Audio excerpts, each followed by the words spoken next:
ഹരേ കൃഷ്ണ. ഓം ശ്രീ മഹാദേവ്യൈ നമ.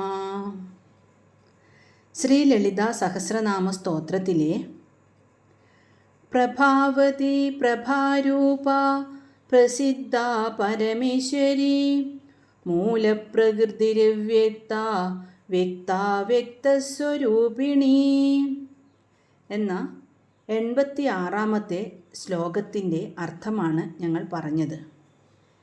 ഇനി വ്യാപിനി വിവിധാകാര വിദ്യാസ്വരൂപിണി മഹാകാമീശ നയന കുമുദാഹ്ലാദ കൗമുദി എന്ന 87-ാമത്തെ ശ്ലോകത്തിലെ ആദ്യത്തെ നാമമായ വ്യാപിനി, അതായത് ദേവിയുടെ 400-ാമത്തെ നാമമായ വ്യാപിനി.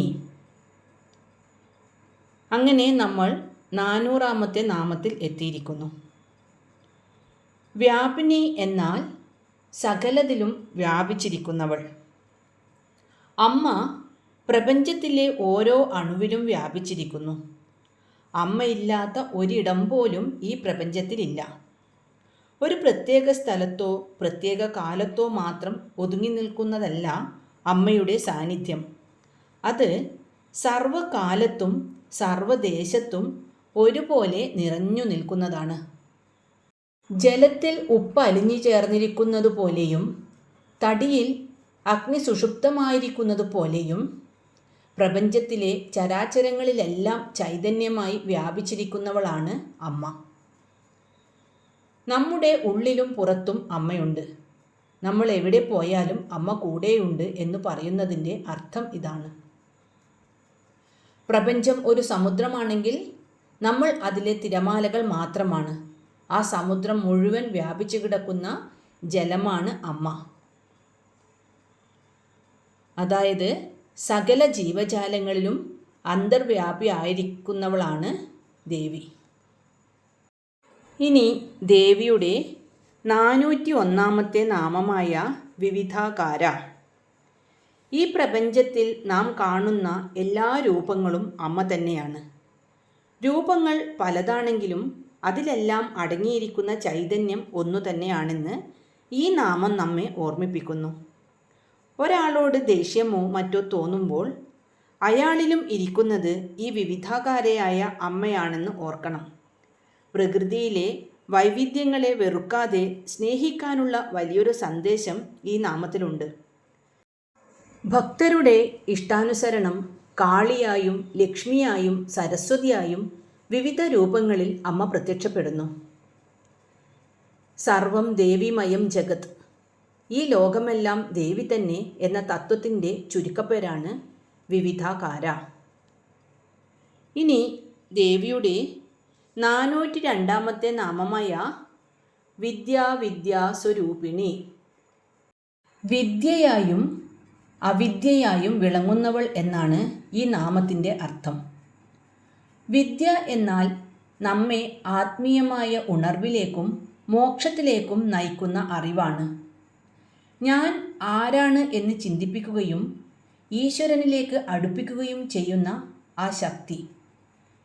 ഇനി അവിദ്യ എന്നാൽ നമ്മെ ലൗകിക സുഖങ്ങളിൽ തളച്ചിടുകയും ഞാൻ എൻ്റേത് എന്ന അഹങ്കാരമുണ്ടാക്കുകയും ചെയ്യുന്ന മായയാണ് ഈ അവിദ്യ എന്ന് പറഞ്ഞാൽ.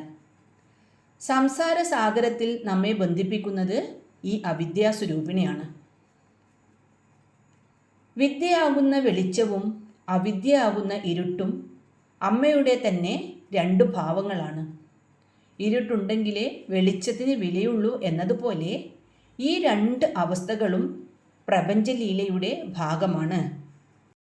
അതായത് ഇവിടെ പൂർണ്ണ ബ്രഹ്മസ്വരൂപമായിരിക്കുന്നതും ദേവിയാണ്. അതേ ദേവി തന്നെയാണ് മായാപ്രപഞ്ചമായിട്ട് നമ്മുടെ മുമ്പിൽ കാണപ്പെടുന്നതും.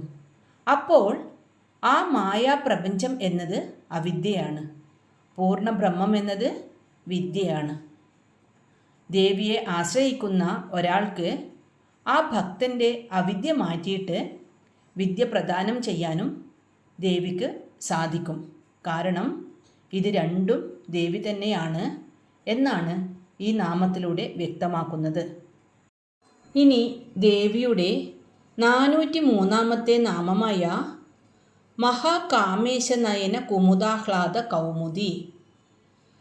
മഹാകാമേശൻ്റെ കണ്ണുകളെ കുമുദം എന്നാൽ ആമ്പൽപ്പൂവ്, കൗമുദി എന്നാൽ നിലാവ്.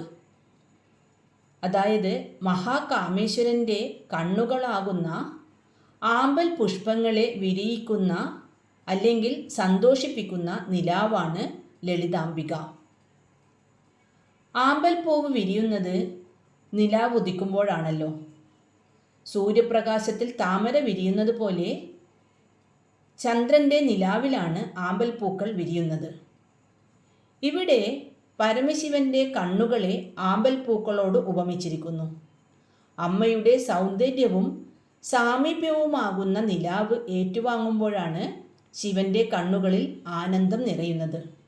അതായത് ശിവനെപ്പോലും ആനന്ദിപ്പിക്കാൻ കഴിയുന്ന പരമമായ ചൈതന്യമാണ് ദേവി എന്നാണ് ഈ നാമം നമ്മെ ഓർമ്മിപ്പിക്കുന്നത്. ശിവൻ്റെ ഹൃദയത്തിൽ സന്തോഷം നിറയ്ക്കുന്ന ആ ചന്ദ്രികയാണ് ലളിതാംബിക എന്നാണ് ഈ മനോഹരമായ നാമത്തിലൂടെ വ്യക്തമാക്കുന്നത്. ഇനി 88-ാമത്തെ ശ്ലോകത്തിലേക്ക് പോകാം. ഭക്തഹാർദതമോഭേദ ഭാനുമദ്ഭാനുസന്തതി ശിവദൂതി ശിവാരാധ്യ ശിവമൂർത്തി ശിവങ്കരി. ഈ 88-ാമത്തെ ശ്ലോകത്തിലെ ആദ്യത്തെ നാമമായ ഭക്തഹാർദതമോഭേദ ഭാനുമദ്ഭാനു സന്തതി, അതായത് ദേവിയുടെ 404-ാമത്തെ നാമം. ഭക്തരുടെ ഹൃദയത്തിലെ ഇരുട്ടിനെ മാറ്റുന്ന സൂര്യകിരണങ്ങളുടെ കൂട്ടം എന്നാണ് ഈ നാമത്തിൻ്റെ അർത്ഥം. ഭക്തഹാർദ എന്നാൽ ഭക്തരുടെ ഹൃദയത്തിലുള്ള തമസ് ഇരുട്ട്, ഭേദ നശിപ്പിക്കുന്നത്, ഭാനുമത് ഭാനു സന്തതിഹി സൂര്യൻ്റെ കിരണങ്ങളുടെ കൂട്ടം. ഭക്തരുടെ ഹൃദയത്തിലെ അജ്ഞാനമാകുന്ന ഇരുട്ടിനെ ഭേദിച്ച് ഇല്ലാതാക്കുന്ന സൂര്യകിരണങ്ങളുടെ സമൂഹമാണ് അമ്മ. ശിവന് ആനന്ദം നൽകാൻ അമ്മ ശാന്തമായ നിലാവായി മാറുന്നു എന്ന് കഴിഞ്ഞ നാമത്തിൽ പറഞ്ഞു. ഈ നാമത്തിൽ ഭക്തരുടെ ഉള്ളിലെ അജ്ഞാനമാകുന്ന കഠിനമായ ഇരുട്ടിനെ മാറ്റാൻ അമ്മ പ്രഭയുള്ള സൂര്യനായി മാറുന്നു. നമ്മുടെ ഉള്ളിലെ പേടി, സംശയം, അറിവില്ലായ്മ എന്നിവയെല്ലാം ഒരു ഇരുട്ടാണ്. ഒരു മുറിയിലെ ഇരുട്ടിനെ മാറ്റാൻ കോടി സൂര്യന്മാർ ഉദിച്ചാൽ എന്നതുപോലെ അമ്മയുടെ ജ്ഞാനപ്രകാശം നമ്മുടെ ഉള്ളിലേക്ക് കടന്നു വരുന്നു. ആ കിരണങ്ങൾ ഏൽക്കുന്നതോടെ നമ്മുടെ ഉള്ളിലെ തമസ്, അതായത് ഇരുട്ട്, പൂർണ്ണമായും ഇല്ലാതാകുന്നു. അതായത് അജ്ഞാനത്തെ കത്തിച്ചു കളഞ്ഞ് ജ്ഞാനത്തിൻ്റെ പ്രകാശം നൽകുന്ന അമ്മയുടെ രൂപം. ഇനി ദേവിയുടെ അടുത്ത നാമമായ ശിവദൂതി. ദേവിയുടെ 405-ാമത്തെ നാമമായ ശിവദൂതി. ശിവനെ ദൂതനാക്കിയവൾ എന്നാണ് ഈ നാമത്തിൻ്റെ അർത്ഥം. ദേവി മാഹാത്മ്യത്തിലാണ് ഈ സന്ദർഭം വരുന്നത്. ശുംഭനിശുംഭന്മാരുമായുള്ള യുദ്ധത്തിനിടയിൽ ശുംഭനെയും നിശുംഭനെയും വധിക്കുന്നതിന് മുമ്പ് അനാവശ്യമായ ജീവഹാനി ഒഴിവാക്കാനായി കാരുണ്യവതിയായ അമ്മ അസുരന്മാർക്ക് ഒരു അവസാന അവസരം കൂടി നൽകാൻ വേണ്ടി തീരുമാനിച്ചു. അസുരന്മാരുടെ അടുത്തേക്ക് സമാധാന സന്ദേശം അയക്കണം. ഈ സന്ദേശവുമായി ആരെയാണ് അയക്കുക? അമ്മ നോക്കിയപ്പോൾ അതിന് ഏറ്റവും അനുയോജ്യനായത് മഹാദേവൻ തന്നെ. അങ്ങനെ ശിവൻ അമ്മയുടെ നിർദ്ദേശപ്രകാരം അസുരസഭയിൽ ചെന്ന് ദേവിയുടെ സന്ദേശം അറിയിച്ചു. ഒരു സ്ത്രീക്ക് വേണ്ടി ശിവൻ ദൂതനായി വന്നത് കണ്ട് അസുരന്മാർ പരിഹസിച്ചു. എന്നാൽ ശിവനെപ്പോലൊരു മഹാശക്തിയെ ദൂതനായി അയക്കാൻ കെൽപ്പുള്ള ആ മഹാശക്തിയെ അവർ തിരിച്ചറിഞ്ഞില്ല. അങ്ങനെ ശിവനെ ദൂതനാക്കിയവൾ ശിവദൂതി. ഈ നാമം അമ്മയുടെ മറ്റൊരു അധികാരത്തെയാണ് കാണിച്ചു തരുന്നത്. ലോകത്തിൻ്റെ നാഥനായ പരമശിവനെ പോലും തൻ്റെ ദൂതനായി അയക്കാൻ അധികാരമുള്ള ഏക ശക്തിയാണ് ലളിതാംബിക.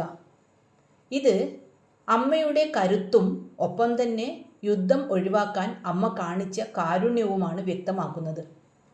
ഏറ്റവും വലിയ ശക്തികൾ പോലും അമ്മയുടെ ആജ്ഞാനുവർത്തികളാണെന്ന വലിയ സത്യമാണ് ഈ നാമം നമുക്ക് കാട്ടിത്തരുന്നത്. ഇനി ദേവിയുടെ 406 നാമമായ ശിവാരാധ്യ, പരമശിവനാൽ പോലും ആരാധിക്കപ്പെടുന്നവൾ എന്നാണ് ഈ നാമത്തിൻ്റെ അർത്ഥം. അതായത് ശിവൻ നിരന്തരമായി ആരാധിക്കുന്ന ചൈതന്യമാണ് അമ്മ എന്നാണ് ഈ നാമം വ്യക്തമാക്കുന്നത്. പ്രപഞ്ചത്തിലെ ഏറ്റവും വലിയ യോഗിയായ പരമശിവൻ എപ്പോഴും ആരെയാണോ ധ്യാനിക്കുന്നത് ആ ശക്തിയാണ് അമ്മ. ശിവൻ എന്നാൽ മംഗളസ്വരൂപൻ എന്നും അർത്ഥമുണ്ട്. ലോകത്തിന് മംഗളം നൽകുന്നവർ പോലും ആരാധിക്കുന്നത് ലളിതാംബികയെയാണ്. ശിവൻ പ്രകാശമാണെങ്കിൽ ശക്തി വിമർശം, അതായത് കണ്ണാടിയാണ്. പ്രകാശത്തിന് തന്നെ അറിയണമെങ്കിൽ കണ്ണാടി എന്ന പോലെ ശക്തിയുടെ സാമീപ്യം വേണം. ആ അറിവിനായി ശിവൻ ശക്തിയെ ഉപാസിക്കുന്നു. ശിവൻ ശിവദൂതി എന്ന മന്ത്രോപാസനയോടെ ദേവിയെ ധ്യാനിച്ച് തപസ്സനുഷ്ഠിച്ചു. ഇനി ദേവിയുടെ 407 നാമമായ ശിവമൂർത്തി, ശിവൻ തന്നെയായ രൂപം, ശിവൻ തന്നെ മൂർത്തിയായവൾ. അമ്മയും ശിവനും 2 വ്യക്തിത്വങ്ങളല്ല, മറിച്ച് ഒരേ സത്യത്തിൻ്റെ 2 ഭാവങ്ങളാണെന്ന് ഈ നാമം വ്യക്തമാക്കുന്നു. ശിവ എന്ന വാക്കിന് മംഗളം എന്ന് അർത്ഥമുണ്ടല്ലോ. ലോകത്തിന് നന്മയും മംഗളവും നൽകുന്ന രൂപമാണ് അമ്മയുടേത്. തന്ത്രശാസ്ത്രപ്രകാരം ശിവൻ പ്രകാശമാണ്, അമ്മ ആ പ്രകാശത്തിൻ്റെ വികിരണമാണ്. പ്രകാശമില്ലാതെ പ്രഭയില്ല, പ്രഭയില്ലാതെ പ്രകാശത്തെ അറിയാനുമാകില്ല. ഈ ഏകത്വത്തെയാണ് ശിവമൂർത്തി എന്ന് വിളിക്കുന്നത്. അമ്മയുടെ രൂപം യഥാർത്ഥത്തിൽ ശിവൻ തന്നെയാണ്. കടലും തിരമാലയും പോലെയാണിവർ. തിരമാലയെ കടലിൽ നിന്ന് മാറ്റാൻ കഴിയാത്തതുപോലെ അമ്മയെ മാറ്റി നിർത്തിയാൽ പിന്നെ ശിവനില്ല, ശിവനില്ലാതെ അമ്മയുമില്ല. അമ്മയെ ആരാധിക്കുമ്പോൾ നമ്മൾ അറിയാതെ തന്നെ ശിവനെയും ആരാധിക്കുകയാണ്. ഈ അത്ഭുതമായ ഐക്യത്തെയാണ് നാം ഈ നാമത്തിലൂടെ കാണുന്നത്. ഇനി ദേവിയുടെ 408 നാമമായ ശിവങ്കരി, തൻ്റെ ഭക്തർക്ക് എപ്പോഴും മംഗളത്തെ നൽകുന്നവൾ. ശിവം എന്നാൽ മംഗളം അഥവാ ശുഭം, കരി എന്നാൽ ചെയ്യുന്നവൾ. ഭക്തരുടെ ജീവിതത്തിൽ ഐശ്വര്യവും നന്മയും മംഗളവും ചൊരിയുന്നവളാണ് അമ്മ. ഭക്തനെ പരമശിവന്റെ അവസ്ഥയിലേക്ക് അഥവാ മോക്ഷത്തിലേക്ക് ഉയർത്തുന്നവൾ എന്നും ഇതിന് അർത്ഥമുണ്ട്. നമ്മുടെ ജീവിതത്തിലെ തടസ്സങ്ങളും നെഗറ്റീവ് ഊർജങ്ങളും മാറ്റി എല്ലാറ്റിനെയും ശിവമയം, അതായത് ശുഭകരം ആക്കി മാറ്റുന്നവൾ ആണ് ശിവകരിയായ അമ്മ. അമ്മയുടെ ഓരോ കടാക്ഷവും നമ്മുടെ ജീവിതത്തിലെ അശുഭങ്ങളെ നീക്കി നന്മ നിറയ്ക്കും. എല്ലാം മംഗളമായി ഭവിക്കും എന്ന വലിയ ഉറപ്പാണ് ഈ നാമം നൽകുന്നത്. അങ്ങനെ ദേവിക്ക് മറ്റൊരു നാമം ശിവങ്കരി. ഇന്ന് അർത്ഥം മനസ്സിലാക്കിയ ശ്ലോകം നമുക്കൊന്ന് ചൊല്ലി നോക്കാം. വ്യാപിനി വിവിധാകാര വിദ്യാ വിദ്യാസ്വരൂപിണി മഹാകാമേശ നയന കുമുദാഹ്ലാദ കൗമുദി ഭക്തഹാർദതമോ ഭേദ ഭാനുമദ്ഭാനുസന്തതി ശിവദൂതി ശിവാരാധ്യ ശിവമൂർത്തി ശിവങ്കരി. ഓം ശ്രീ മഹാദേവ്യൈ നമഃ. ഹരേ കൃഷ്ണ.